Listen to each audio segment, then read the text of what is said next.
Hi everybody, welcome back to another episode of Storytime with Firefighter Blair. Today we're going to read When Martin Luther King Jr. Wore Roller Skates by Mark Weakland and illustrated by Patrick Ballesteros.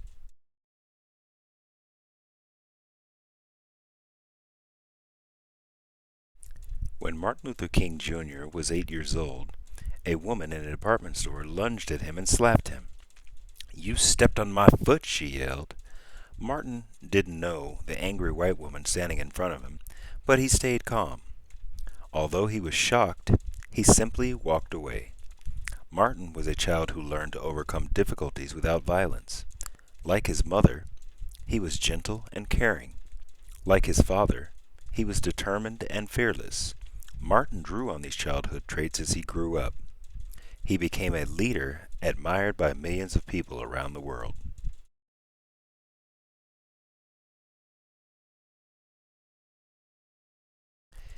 It was January 15th, 1929. In the hallway outside his bedroom, Martin Luther King Sr. nervously paced. His mother called him Daddy King. Inside the bedroom, his wife was giving birth. Daddy King leapt with joy when he found out the baby was a boy. No one knew then that this small child would become a great man.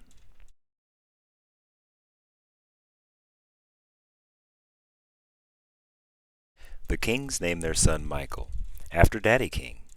But a few years later, Daddy King changed both his name and his son's name to Martin. Martin's parents gave him a wonderful life. He lived in a comfortable home. He had a younger brother and older sister to play with, and he had loving adults all around him, including his grandparents who lived in the same house. Daddy King was a minister. His sermons and his interests in civil rights helped shape Martin's beliefs early on. Martin's mother taught him to believe in himself. "You are as good as anyone," she said.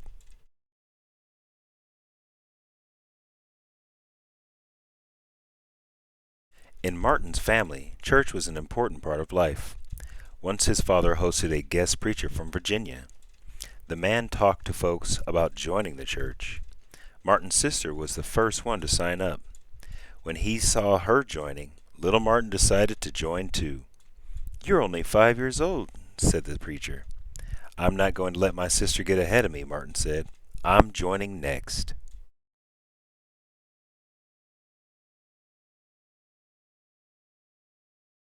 Martin's family lived in a 12-room house on Auburn Avenue in Atlanta, Georgia. The house was the center of Martin's universe. In the backyard, he played with kids from the neighborhood.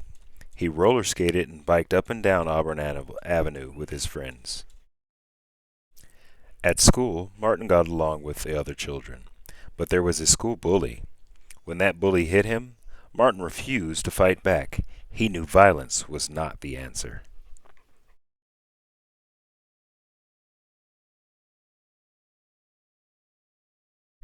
Martin's brother was named Alfred Daniel, but everyone called him A.D. He and Martin loved to run and play. They played football and baseball, and they played basketball at the fire station near their house.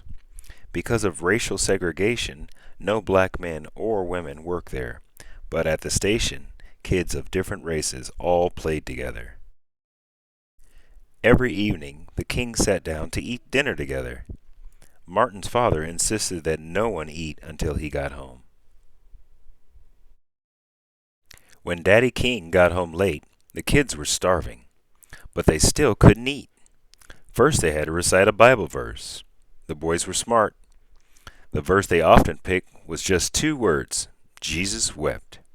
"It's the shortest verse in the Bible," said Martin with a grin. Martin often played with a boy from the neighborhood.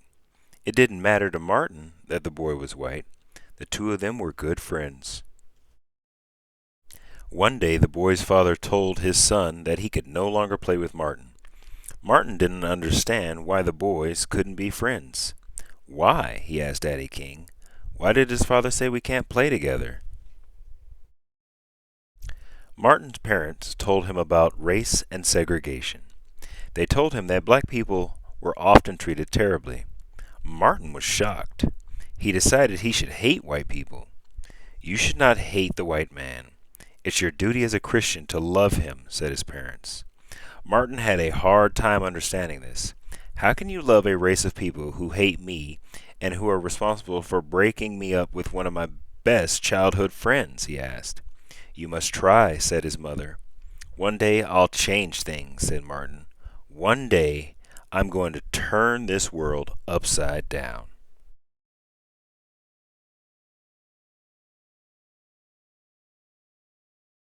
Martin was determined. He felt angry when he experienced discrimination because of the color of his skin. When he was 14 years old, Martin traveled on a bus with a teacher to a speech contest. On the way home, Martin and his teacher were forced out of their seats so whites could take them.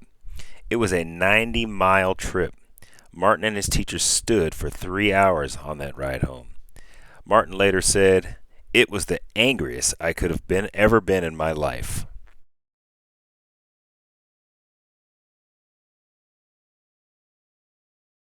Martin was very smart. He skipped right over the ninth and 11th grades. By age 15, Martin started college. In college, Martin was popular, but he wasn't sure about the rest of his life.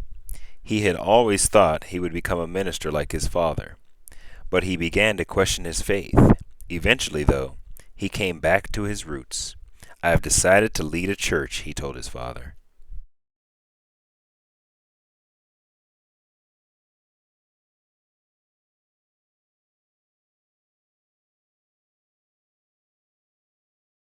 By the time Martin was 25 years old, he had earned a doctoral degree.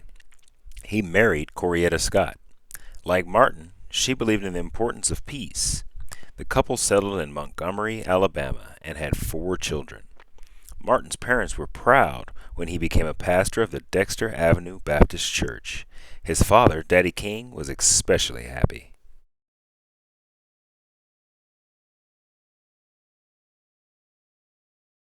As Martin grew older, he became more active in helping African Americans gain rights. He was chosen to be the spokesperson for the Montgomery bus boycott in 1955. Later, he led nonviolent actions, including sit-ins, demonstrations, and marches for civil rights. He said that he would not respond to violence with violence. Martin gave some of the most memorable speeches in American history. In 1963, he gave his famous "I Have a Dream" speech before 200,000 people in Washington, D.C. In his speech, Martin said, "I have a dream that my 4 little children will one day live in a nation where they will not be judged by the color of their skin, but by the content of their character." Throughout his life, Martin Luther King Jr. fought peacefully for civil rights. He also focused on helping the poor and on world peace. In 1964, Martin received the Nobel Peace Prize for his efforts. In 1964 and 1965, he played an instrumental part in securing civil rights and voting rights for all African Americans. In 1968, Martin Luther King Jr. was shot and killed in Memphis, Tennessee, at the age of 39. Throughout his life, Martin Luther King Jr. held tight to the traits he developed as a young boy: gentleness, caring, fearlessness, and determination. By staying true to himself, he became a great American leader. I'd like to thank you for joining me for another episode of Storytime with Firefighter Blair, and I hope to see you soon.